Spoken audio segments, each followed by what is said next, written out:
It's down to the wire in the United States. In less than 24 hours, voting will start for the midterm elections. Democrats and Republicans are in their final stretch of campaigning. These polls will decide who will run Congress. The U.S. Congress has two chambers. First, the House of Representatives. It has 435 seats in total, all of which are up for grabs. Second chamber in the Senate, where out of 100 seats, only about one-third are being contested. The results will set the tone for the next 2 years of Joe Biden's term. If it concludes with a strong Republican showing, it would upend many domestic and foreign policy plans.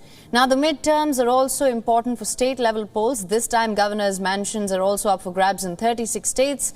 State-level lawmakers, secretaries of state, attorney generals will also be decided on. Let's come to the key issues here. Issues related to the economy have become a top priority for voters. In most states, views are divided along partisan lines. Since 2021 Capitol riots, democracy and election authenticity have come under question. The Democrats, they've been constantly touting this midterm as a way to save democracy. Abortion rights continue to resonate strongly for Democrats, while Republicans are more focused on current jobs and immigration.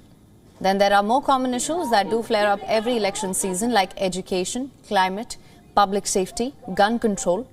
President Joe Biden and former President Donald Trump are not running in this election, but you will see them in most visuals coming in from the United States. They're rooting for their party candidates.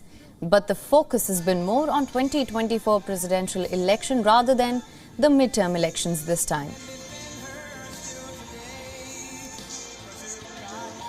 I truly believe we're just getting started. I've never been more optimistic about America's future than today. We just have to remember who we are. We're the United States of America, and there's nothing beyond our capacity. So vote, get out the vote and win. Vote, vote, vote. I ran twice, I won twice, and I did much better the second time than I did the first. Getting millions and millions more votes in 2020 than we got in 2016. And likewise, getting more votes than any sitting president in the history of our country by far. And now, in order to make our country successful, safe, and glorious, I will probably have to do it again. So the midterms take place 2 years after a presidential election. It's seen as a referendum on the performance of the current president. However, it's also a litmus test on the opposition. Here, the Republicans are monitoring their own base and also how many could change their vote to red in the next presidential election. Past trends show that fewer voters typically cast ballots in the midterms.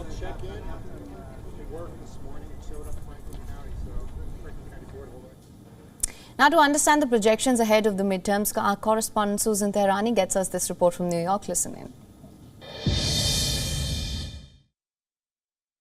The 2022 midterm cycle has at times felt like a roller coaster. For example, we've seen glimmers and signs that the Democrats might buck the midterm trend, notably during the summer after the Supreme Court's Dobbs decision, where Democrats and their party sort of had a momentum. However, Republicans have been closing in fast on issues regarding inflation, the economy, and crime. Now, something of a nuance perhaps on Capitol Hill and less talked about is, and although we don't know what will happen after polls close, but should the Democrats not really gain many seats in the House and the Senate, it doesn't mean that the Dobbs decision was not important. Many analysts believe that if that Dobbs decision at the Supreme Court was not taken and abortion rights was not on the ballot, perhaps the Democrats would have lost even more votes at the end of the day.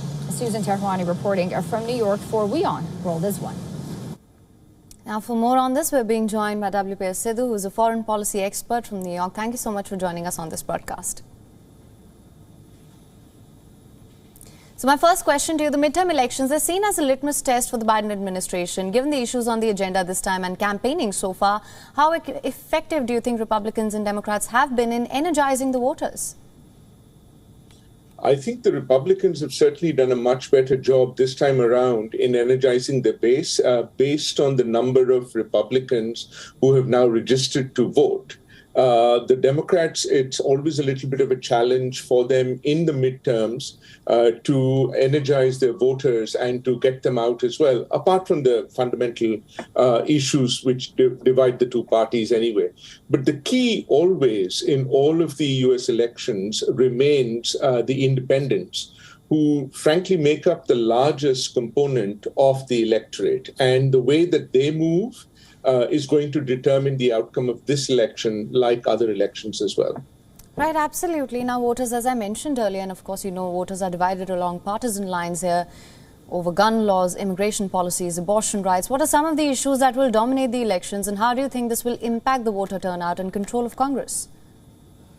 Well, certainly, I think, you know, it depends on the bases are very much determined by very different priorities, as you rightly pointed out in your report. So the Republican base is very much driven by price rise, inflation, the cost of living. Those are the more kind of important areas. And in urban centers, particularly like New York, crime and security have become a big issue as well. And that has kind of really energized their base as well. The Republicans really are sort of getting, you know, two bases of support. One is the core Trump constituency, which is going to vote for him regardless. But second, this group, which also is hurting a lot, based on what's happening vis-a-vis the economy, inflation, and also to some extent the crime as well. The Democrats, I think, were dependent too much on the social issues, particularly the issue of abortion, you know, the security, the Supreme Court's judgment on that, and the threat to democracy. While most, actually both sides recognize the threat to democracy, they look at it from different perspectives. And that is actually leading to more of a division between the two sides rather than sort of them coming together as well.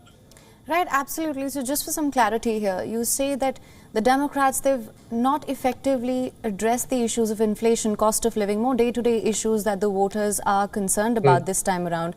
And also, as I mentioned earlier, of course, the midterms are seen as a referendum on the performance of the current president, and we've seen that President Joe Biden's ratings have plummeted. So as per the trajectory, how do you see things panning out?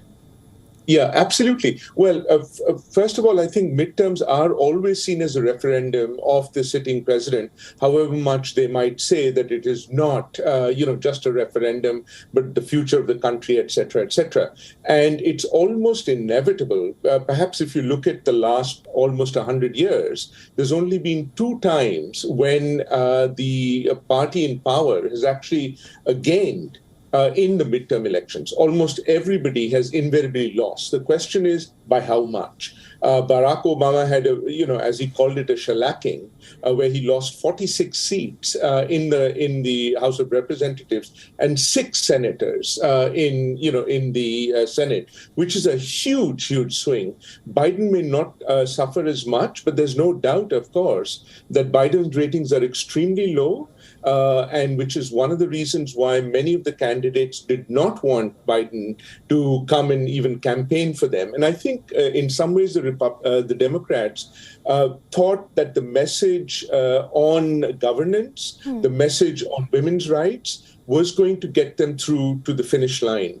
That was a little bit of miscalculation because they did not recognize how much people were hurting from the inflation, even though job growths are going on very well, and how that would likely impact the voter turnout and the voting patterns as well. Right, absolutely.